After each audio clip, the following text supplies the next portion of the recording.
thank you everybody for joining us today. I'm impressed that everybody is willing to jump on a webinar and they're not down at the pub. So well done there. Today we are joined by Kevin Ellis, you can see on screen, who is the founder of the Land and New Homes Network. We'll come back to you for a proper introduction in a minute. But before we get started, I just wanted to give everyone a little bit of a roadmap of what it looks like today on this webinar. So we're going to be discussing all things around negotiating on land and negotiating on sites. We're going to be recording today's webinar as well. So if you need to jump off, or you've got a colleague or somebody you would like to share it with, we'll be sending out details of the recording afterwards. And also you can ask questions as we go through. So sometimes we save them to the end, but I think today is going to be quite an interesting discussion. So use the Q&A section to ask any questions that you've got, yeah, we'll try and answer them as we go through. So let's get started. I'm going to start with a brief introduction of myself, and then we'll be able to hand it over to Kevin. But I'm Daniel Norman. I'm the co-founder and CEO of Aprao. Aprao is a cloud-based financial modeling tool for real estate or property development.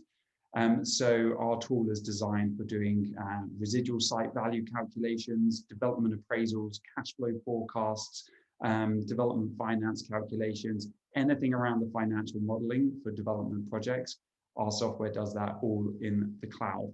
And my background before setting up Aprao, I worked in development finance for 10 years before this, working with many developers, helping them secure development finance. So seen many different types of projects and appraisals and deals over my time.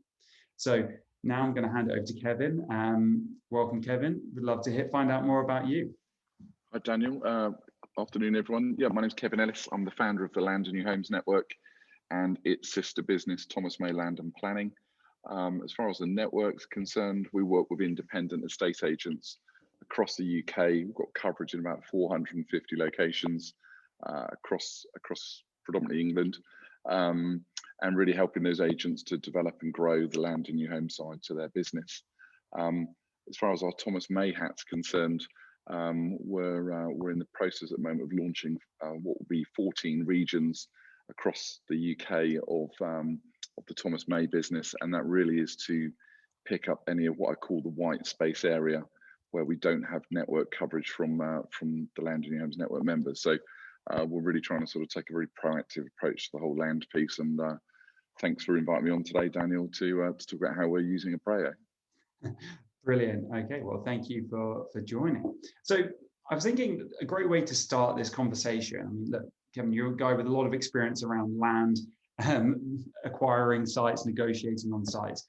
Would you mind kind of like giving us a bit of an overview of like how it generally works now, or maybe some of the problems that you commonly see in the site buying process?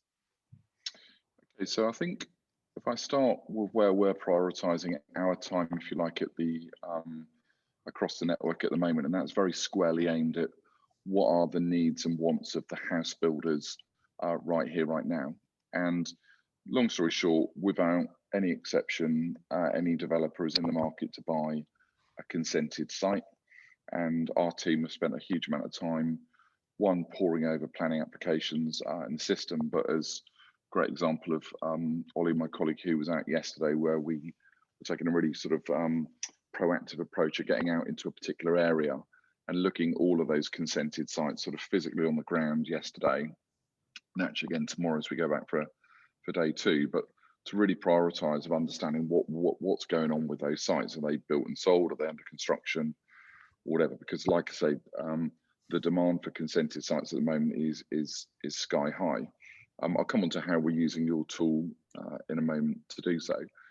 At the same time, obviously, we're juggling lots of other plates because you've got land promoters that are obviously eager to take advantage of opportunities where obviously there's a call for sites, and we profile off and doing a lot of very proactive work around that, as well as then the subject to planning stuff. I think the sort of the energy, if you like, for us, certainly as it sits at the moment, the level of deals that are getting done, certainly on our stuff that's in the planning system, are due to get a consent or a recommendation for consent, or even believe it or not, sort of reinvigorating what I call the old spanners that perhaps were kicking around, 2 or 3 years ago. Most developers follow-ups, they might have been offered the deal on a particular day and time, but unless they hit the money on that day, it kind of didn't really go into, like, as an agent would have, for follow-up and that stuff. So we're reinvigorating, and I think, as we'll come on to, obviously what the Aprao tools helped us to do is really start to reset the imagination, or sort of the thoughts, if you like, of a vendor's expectations on value. And I know obviously we're going to cover that off in a bit more detail as we go through, but certainly the land scene at the moment, everyone, it's highly competitive, some fantastic SMEs coming through, really well funded, and we've seen some pretty balmy numbers sort of getting bid on sites recently, as a consequence of the demand. That's a really interesting point there about bringing old sites back to life. And I remember in my days in development finance, we would see the same sites come back in multiple iterations. And I think particularly in a competitive environment like you're describing right now, I think people start to have to be a little bit creative and look at those opportunities. And if there are sites sitting there, then it gives them a good reason for people to start re-looking at those opportunities. We certainly saw this in Aprao from our usage statistics. When the first lockdown hit, we actually saw the appraisal numbers go up considerably.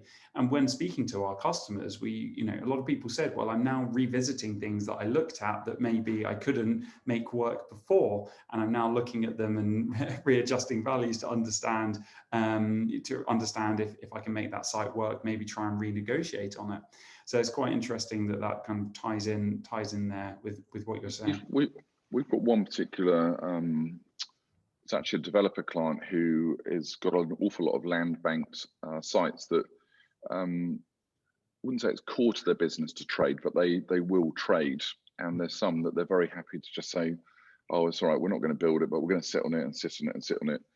And there's one particular site we've just done a deal on, and it's for 52 units, and it's a site that's been kicking around for 6 years. And so they've implemented the consent with a material start. And that site was in the market. It's been pretty well open for sale. Certainly last year, the year before that, as we understand it. And we just took a completely different approach to it when we reinvigorated it. And in the end, we've ended up selling it for sort of best part of just over 400 grand more than their expectations. Because in the end, they just said, well, look, this is the figure we want to get to. But such was so it's funny, isn't it? A year ago, 2 years ago, no one wants to touch it. Now every man and their dog wants to buy it. So for us, that's been the sort of key, really, of really reinvigorating some of these old things that have been kicking around and just sitting there unbuilt. Just thinking about this as well, have you seen a shift in line with the trends for sort of some of the deurbanization, or the people moving away from moving to areas where they want, family houses, more garden space, etc.? Has that been reflected in the land market as yet? Yeah, definitely. Southwest in particular. So I take Southwest as basically anything really from, I guess, sort of where we are in Marlborough. So Marlborough, Bristol, down. So going right down and into the Southwest. The prices that we're getting bid on sites in those areas at the moment is so competitive. And again, in some places which were a little bit of a backwater before, even places like Minehead, which you'd thought, well, okay, what's the demographic of buyer that's going to go there? And all of a sudden, 2 or 3 things that have come up in places like that, Highbridge, going down to Taunton or whatever, it's alive and noticeably. And what's actually even more interesting is just the nimbleness of some of the house builders that have really re-looked at layouts, particularly in terms of sort of the work from home concepts, and not just sort of sticking in the sort of the smallest bedroom or the study tucked away at the back of the house, but genuinely really embracing sort of how the live work arrangement works. So yeah, that's definitely been red hot down there. And that's quite interesting because it reminds me of the old live work planning initiative a few years back. There'll be some smug homeowners who bought their houses then when that was absolutely the case.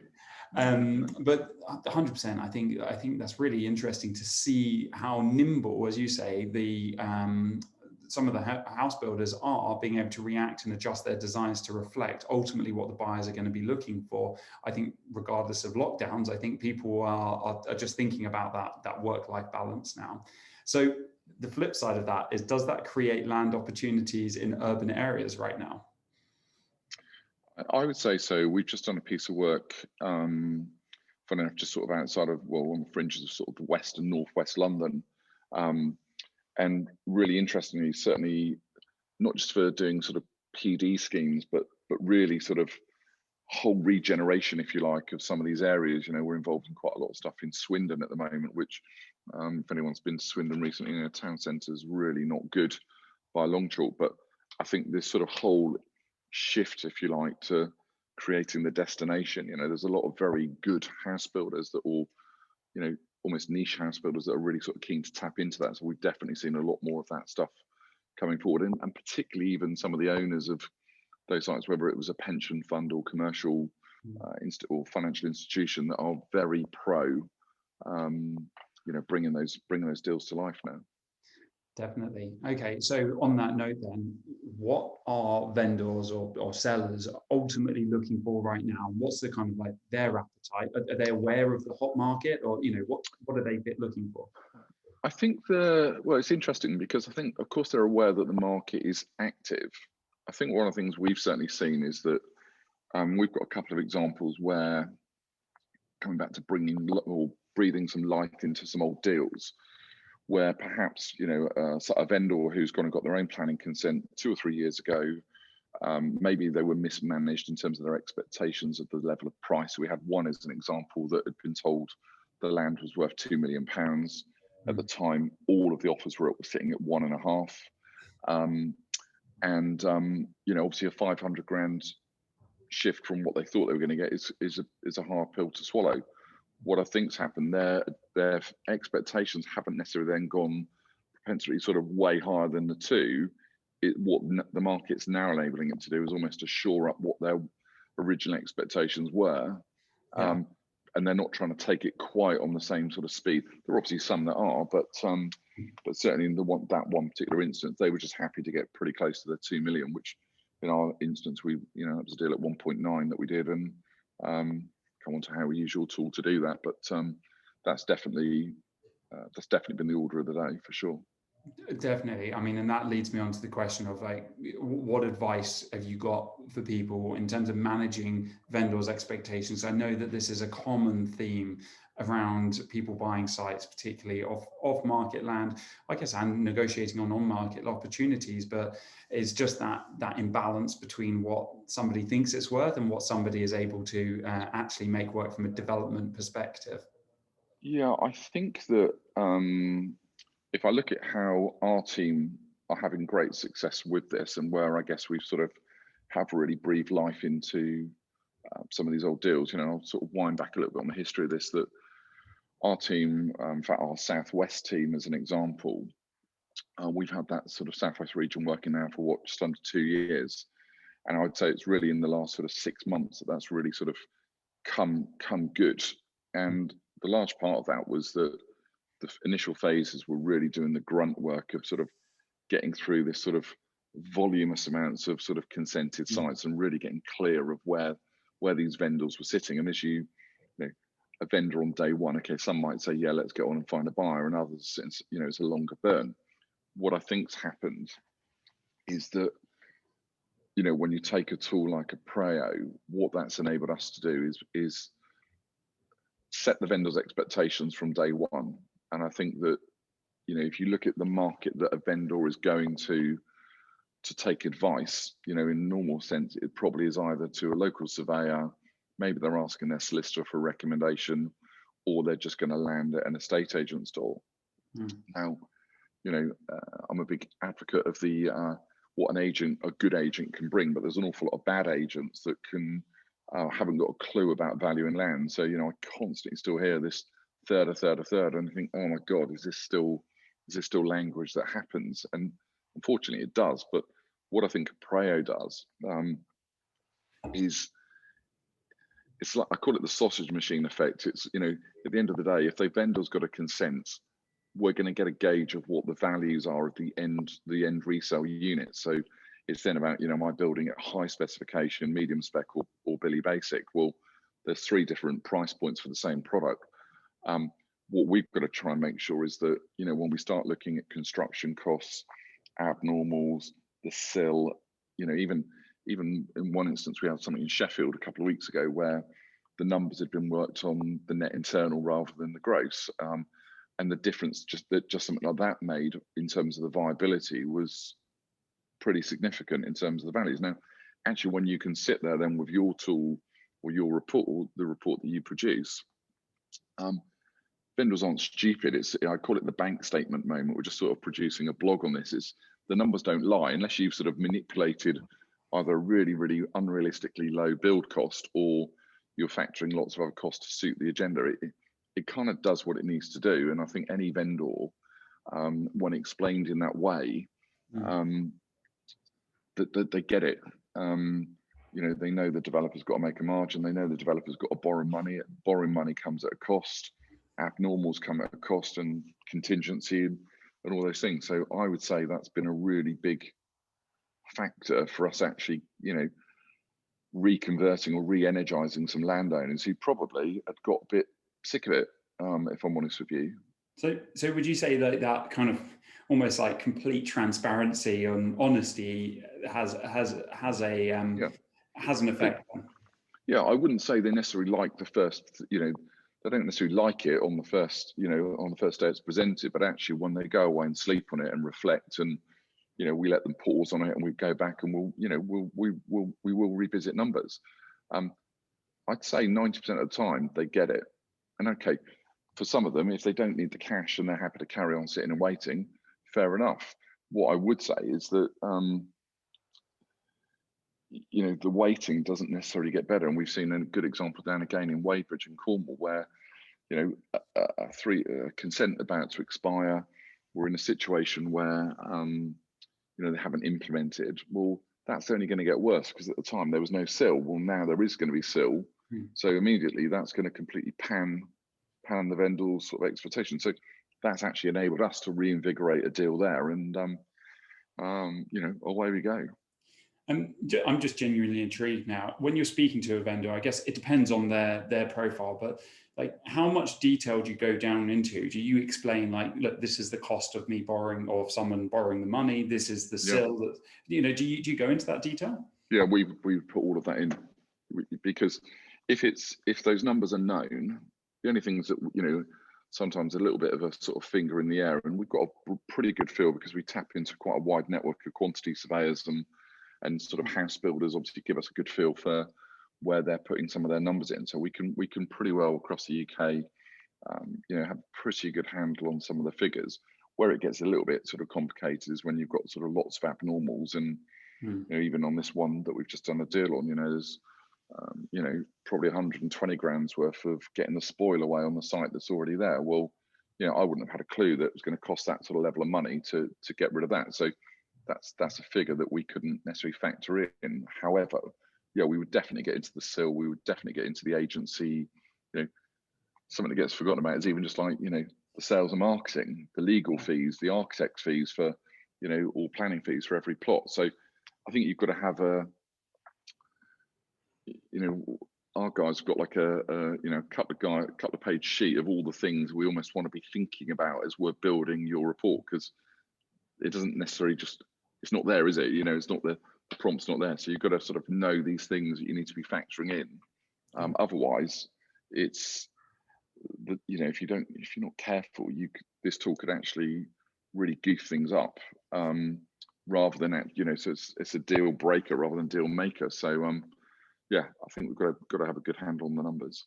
Yeah, definitely. And the algorithm involved in our residual site value calculation that sits within Aprao, it's whenever I'm showing anybody the software, I love to show the fact that it's a real-time updated figure. So you change, let's say, that gross to net area difference that you mentioned before, Kevin. If you update that number within the appraisal, to be able to see the knock-on effect on the residual value real time is very powerful, because whether it's that net to gross area and that has a knock-on effect to the build cost, or whether it's an additional abnormal or a prelim which haven't been taken account of, or a difference in interest rate for the bank finance, all of these things have a knock-on effect for the residual value. And I'd say, particularly from my background on the development side of things, on the development finance side, we would see people working on a set of numbers which they believe gave them a very comfortable 20-25% return on cost once everything had been taken into consideration. But more often than not, there would either be a miscalculation because it was an Excel spreadsheet, or there was a fundamental cost which hadn't been considered, whether that's something like SIL or something like disposal agents fees on the sale of the units, which 1 to 2% can have a very large effect. We had one about 4 weeks ago. It was down in Taunton, and actually our client, I think he's actually now subscribed to yourself, because we went through this process. We had a bid of £1.2 million on a conversion element to this particular scheme, and the vendor's expectations was 1.7.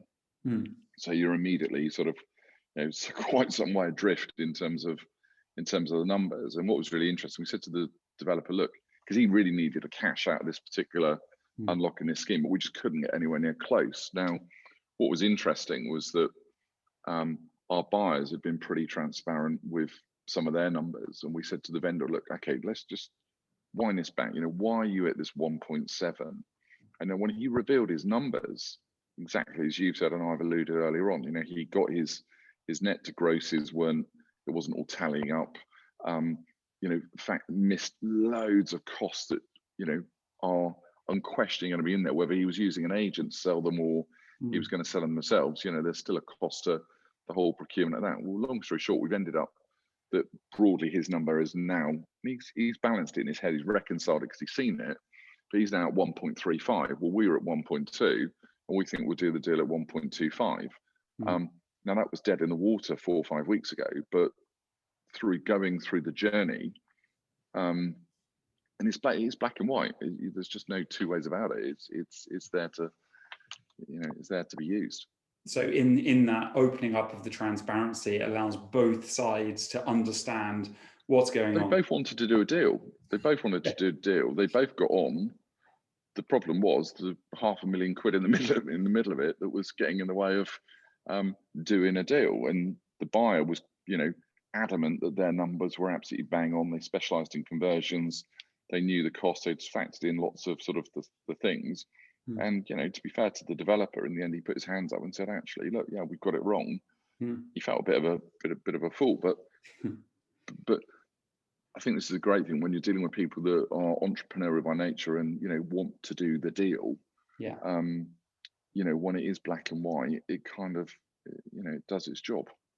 No, that is very true, and I think you touched on a good point there. The beauty of property is everybody arrives at it from a different angle, and generally it's from another place in business. So everybody is rather entrepreneurial, risk taker, and likes to do a deal. So equally, when you lay the facts out, you can't really argue with the facts. So putting them down in black and white. I like your bank statement analogy or example. I think that's really a good way of putting it.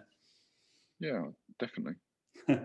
Okay, so look, we've covered a key area there in terms of that transparency. I think, is there any other advice you'd give for anybody on the call today around negotiating on site or managing those expectations? I think if I was a developer on the call, if you want to build trust and you want to get the end result, particularly a seller, we've certainly found with a couple of actually really nice SME businesses that are really a couple of particular ones up in the Oxfordshire area that are sort of just setting up, and they've really taken the approach to the vendor of sort of showing the numbers, not to everything, but the broad sense is that developers obviously got to make money. That's what they're there for, and they've got to borrow money, as I said a minute ago. But I don't think you want to be giving away all of the insights, but I think it's important to at least set some broad tone of where that is. I wear the agent's hat if we're acting for a vendor, and I found we've certainly found this from our recipient developer at the other end of the deal, that actually when we have shown the essence of the mechanics of how the numbers work, unquestionably it has reset expectations, and it's definitely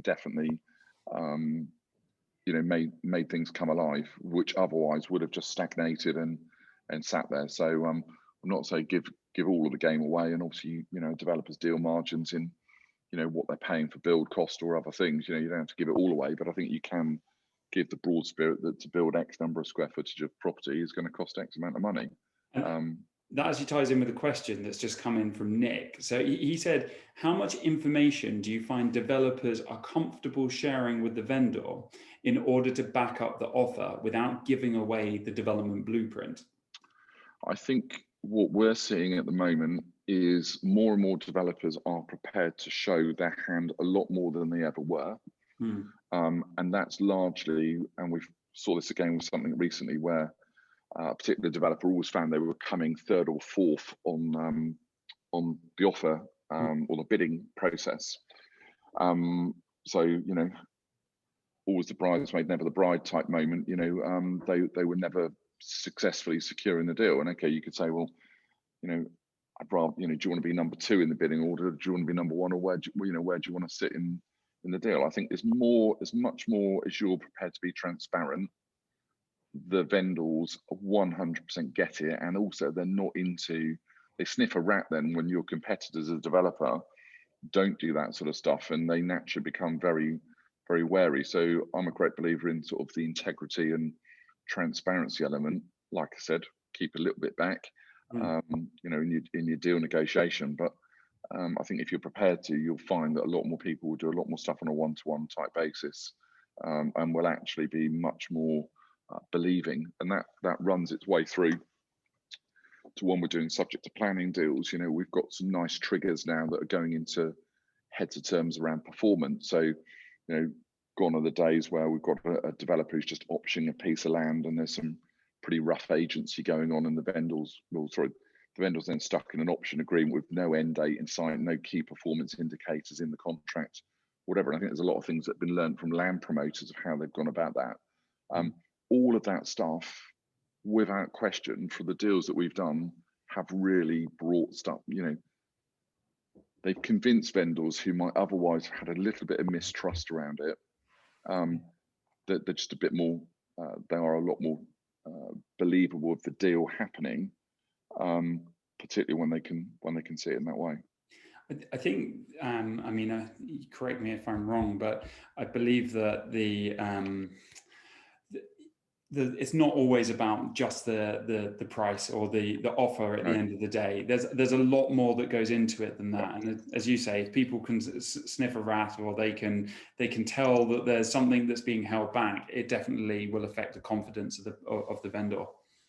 I think that it's like the age-old thing, isn't it? If you've got a developer that can show you that they've got a track record, one, with a particular local authority, two, how they're going to create and build value in a scheme, and also how they're going to engage. We've got one down just outside of Rock in Cornwall at the moment, and a large part of that strategy is because the person that won the bid was because they really said, how they were going to include the vendors in the whole consultation. It's a very sensitive area in terms of the village, the community engagement stuff. They've really sort of got into it.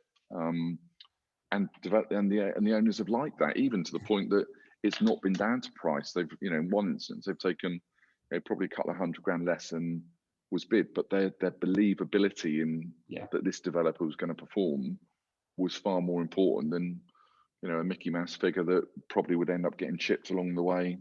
And no one likes that feeling. No, I know from the development finance days, generally, the people, the higher caliber of developers that we were dealing with were often in the second or third bidding spots on sites. you would find out that they've lost the opportunity because someone was the top place bidder, who then, sure enough, within a few weeks fails to come through, and then it gets offered back down the chain. And at which point, I think the first person probably completely underestimated the numbers, or didn't have the finance, or whatever it may be, to back it up. So yeah, I do sometimes think there's there's merit in not always being number one, and actually having the full package to support your offer. Yeah, definitely. So we had a question in just now from Martin. So thanks, Martin. What sort of KPIs would you have in a subject to planning deal in addition to a long stop date? So the thing that's gone down really well at the moment on the subject of planning deals is, and this is very much set in stone within the heads of terms, but it's about timeframes for things like getting the pre-app in.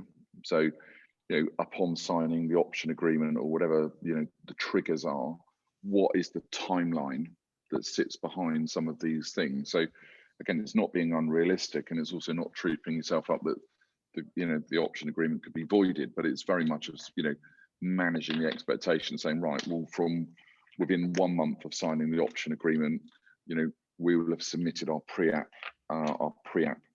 Clearly, then you're in the hands of gods of the local authority of how quickly they're going to respond to the pre-app. Now, assuming the pre-app has gone well, again, it's fairly reasonable to sort of set timelines. And these don't have to be tight timelines at all. It's just setting the broad hope, if you like, the roadmap for when things are likely to happen.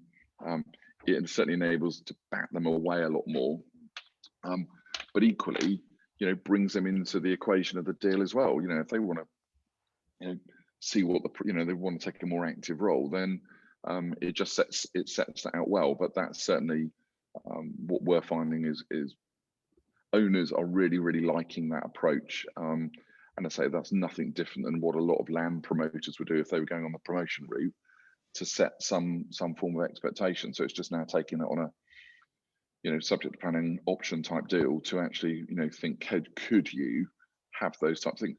It won't be in every case, because sometimes somebody might just have to secure the option now and take a sit on it for 6 months until the timing's right. But I think the spirit of that principle 100% is working incredibly well.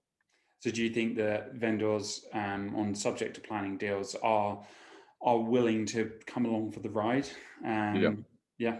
They want to come on the journey. They're interested. It's their land at the end of the day. And I think too often, if you look at some of the bad experiences that landowners have had, we've just had one up near Bishop Stortford a couple of months ago.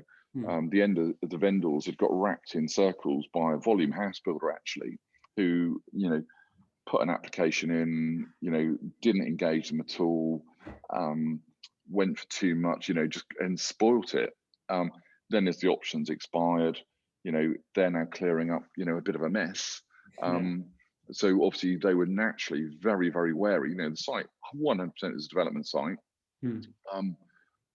but it just needed the right partner for them.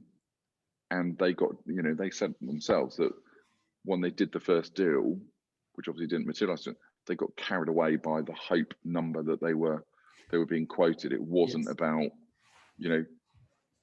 I could tell you that I'm going to come and pay £10 million for your back garden.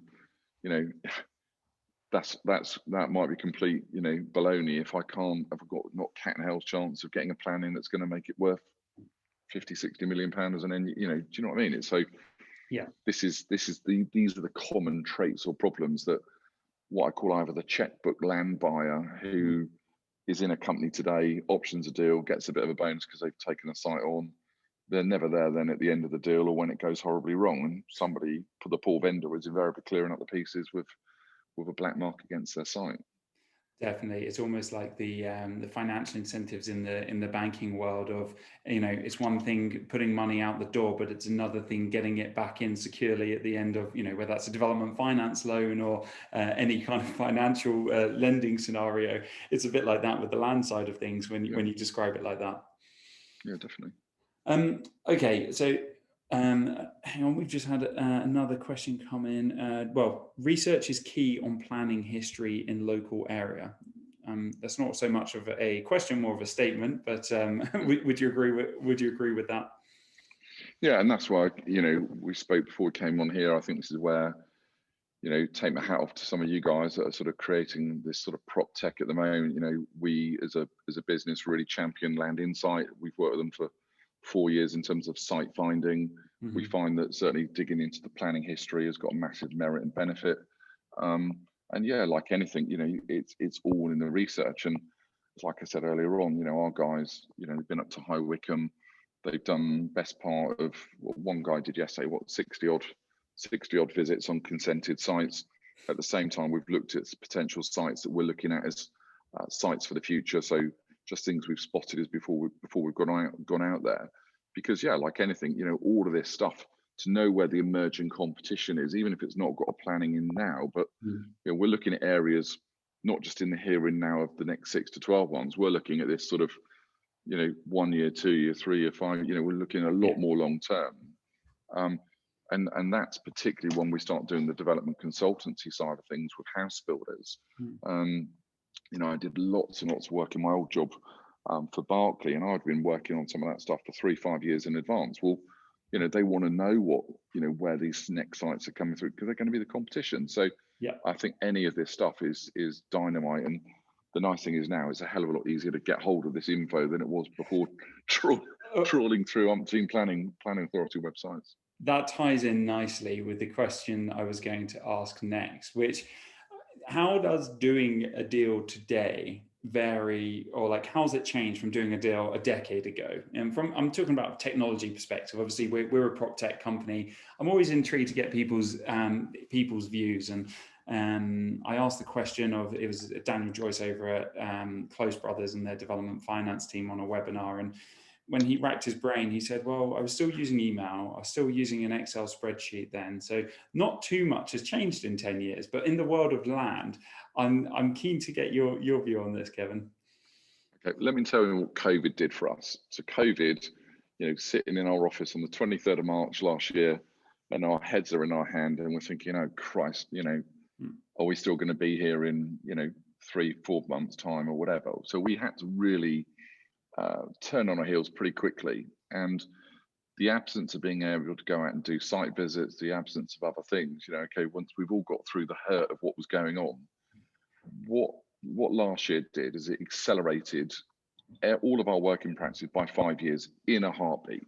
And I quantify that, and this isn't to be reckless around some of these things and deals. The job of the agent is about sourcing the opportunity, working with the vendor and finding the right buyer into place. Where I think technology's come in, the idea that we would be traveling for a lot of time and endless cups of teas with Mrs. Miggins and all the rest of it, the tech, so Aprao, Land Insight, other things, have without doubt, including Zoom, facilitated deals to be able to be done for us as agents to work a hell of a lot faster, work on a lot more deals, and not have the dead time. And I can't see our business going back to some of those things we might have done before, including, of course, you always want to try and do a site visit, but there's a great network of people that will follow our process, if you like. And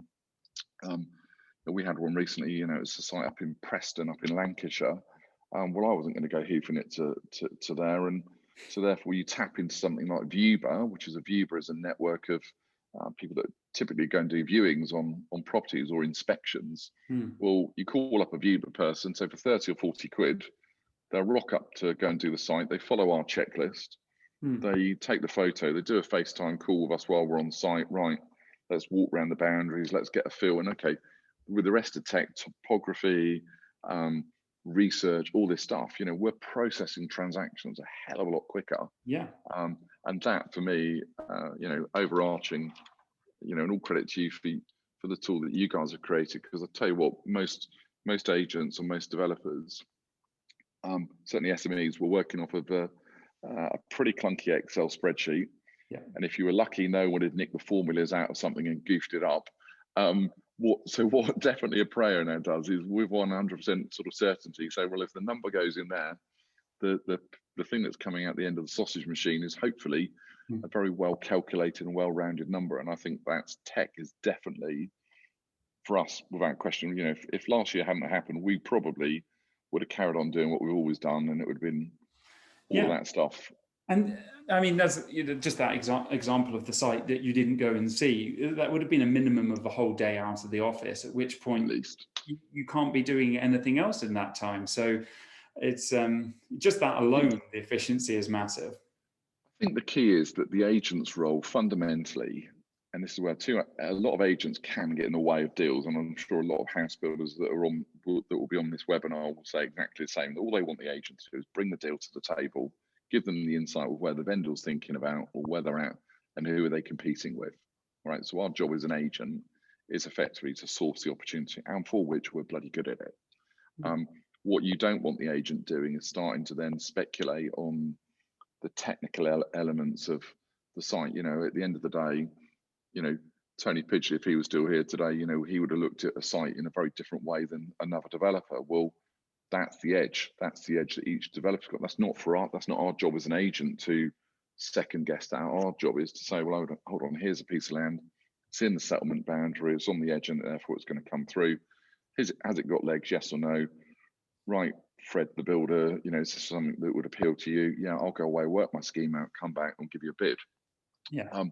So let's not overcomplicate this. And I think that too often, too many deals get massively overcomplicated because people stick their beak into something that isn't their job to do. And I sort of say that, you know, slightly tongue in cheek, but, you know, I think genuinely that is half the problem. And I think, you know, as a sector, that is where it can go wrong. Definitely. And that ties me in nicely to my final question. So we've spoken about the shifts in technology, which are not so much in the last 10 years, more in the last 1 year. But I guess the technology was evolving prior to that. The adoption accelerated in the last year. Looking forwards, I mean, do you have any insight or any prediction on trends? How can you see a land deal changing from today to in a decade's time, say? We've already got blockchain operators that are in touch, that are obviously looking at the whole blockchain side of things for transactions. Whether that's that they'll then sort of trade tokens, if you like, for whatever, you know, that'll be an interesting one to watch how that pans out. I think that the big one will be around this, you know, how we can speed up the legal process. I think planning wise, we're really starting to see some ground in some instances, not all, because there's some absolutely horrendous local authorities, but I think there is a real pressure to get this stuff done. And I think what is happening unquestionably at the moment is there's some incredibly well-funded developers, and the funding is coming from some very interesting business people with all sorts of great business acumen from different industries and sectors, and they're really trying to sort of shift that into the house building sector. And I think that can only be a good thing in the sense of either one, it will speed up transaction times, two, the product will significantly improve. You know, there's a whole list that goes on and on and on. But I think without question, you know, there's an awful lot of noise, Daniel, around the whole prop tech piece, and I've had to sort of zone out of quite a lot of it because there's always a new thing that's going to come in. It's going to be the next best thing. Let's not get too carried away here from the world that we're in for the job that, you know, most people that will be on this webinar and ourselves included. We want to know where the sites of the future are going to come through, and we want this stuff to be a lot easier than trawling through hundreds and hundreds of pages, what would have happened in the past for a local plan or whatever. So if I can see clearly on a piece of tech where the allocations are coming from, I can then start to, you know, if land registry would make it available almost to sort of start showing where, you know, who's got the unilateral charge. So the option on some of these land, that could equally be quite an interesting one, because I think there's a lot of sites that still got options on that, you know, aren't going anywhere. And so I think that the open data stuff is definitely interesting. Oh, 100%. And already the UK is further progressed than many other countries on that front, but there's still further that we can take that. And I believe we will only see that opening up as we go through the next few years. Before we wrap it up, Kevin, is there anything else you would like to share? I think so. I think, the big one at the moment, we're already seeing a lot of sentiment from house builders bidding very strongly or taking a view on sort of where house prices are going to go. I think anyone that doesn't, is going to miss out big time. Because certainly sort of from the agents that we're working with, the heat that's in the market at the moment, and certainly, we were listening to a behavioural economist recently called Roger Martin Fagg, and this guy is absolutely bang on the money. If no one's tuned into Roger, I'd strongly recommend it, because I don't think I've known one thing he's called wrong at the moment. And yeah, all the sentiment is very positive. So yeah, there's definitely a market out there to be had, and there's a lot of vendors that just need a bit of love, and Definitely. let's make some money. Absolutely. Well, I think you've given some great advice there to help. Most of the people on the call are coming to this from a developer's perspective, so hopefully that's been useful for everybody. And obviously we'll be sharing the details of the webinar after this, and obviously do reach out to Kevin if you've got any further questions, and equally reach out to us if there's anything if anyone who's not an Aprao customer would like to see the software. We've got a 7-day free trial for anyone who wants to give it a go, and try running some numbers in our software. So look, thank you for joining us today, Kevin. I really appreciate it. Thanks. Thank you very much. Good to see you. And thank you everyone else for joining as well. And enjoy the rest of your day. Take care. Take care. Cheers.